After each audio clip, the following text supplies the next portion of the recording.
আসসালামু আলাইকুম রহমতুল্লাহি বারকাত।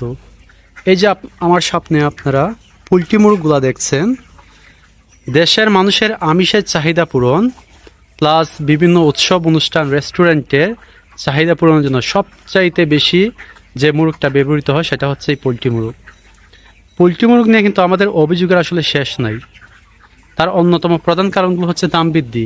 আমরা দেখতে পাই যে বিভিন্ন উৎসব মুখর দিনগুলোতে মনে করেন রমজানের ঈদ উল ফিতর এরকম দিনগুলোতে কিন্তু পোলট্রি মুরগের দাম আকাশ ছোঁয়া হয়ে যায়, প্রচুর দাম বৃদ্ধি পায়। আবার মাঝে মধ্যে পোলট্রি মুরগের দামটা কমে যায়।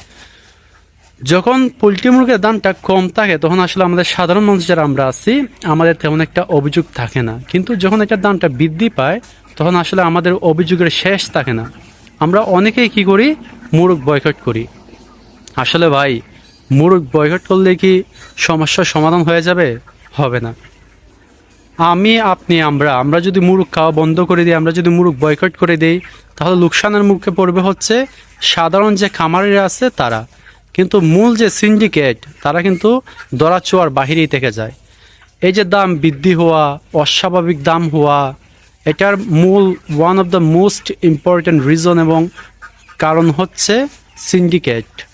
এইটার মধ্যে কিন্তু অনেক বড় একটা সিন্ডিকেট আছে। তারা তাদের ইচ্ছে মতো দাম নিয়ন্ত্রণ করে, দাম বাড়ায়, দাম কমায়, সব কিছু তাদের নিয়ন্ত্রণাধীন। বিভিন্ন বড় বড় কোম্পানি আছে, এদের নিয়ন্ত্রণাধীন। আপনারা যদি মুরগ খাওয়া বাদ দিয়ে দেন, আপনারা যদি মুরগ নাও খান, এদের কোনো সমস্যা নাই, এদের কোনো লোকসান নাই। লোকসান হচ্ছে সাধারণ যে খামারি তাদের।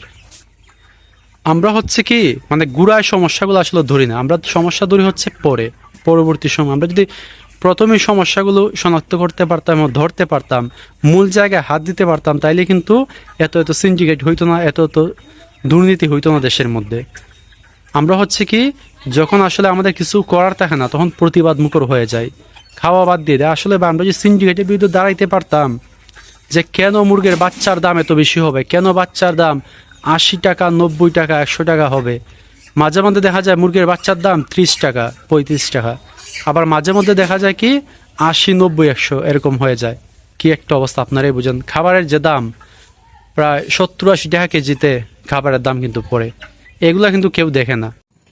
আমরা সবাই যদি সম্মিলিতভাবে এইসব সিন্ডিকেটের বিরুদ্ধে দাঁড়াইতে পারি যে মুরগের বাচ্চার দাম, মুরগের খাবারের দাম, মুরগের দাম এত বেশি কেন হবে, শুধুমাত্র মুরগ না, নিত্য প্রয়োজনীয় যে জিনিসপত্রগুলো আছে সব কিছুর বিরুদ্ধে যদি আমরা দাঁড়াইতে পারি, যারা সিন্ডিকেট নিয়ন্ত্রণ করতেছে তাদের বিরুদ্ধে আমরা কথা বলতে পারি, তাহলে কিন্তু সব কিছু ধীরে ধীরে কন্ট্রোলে চলে আসবে।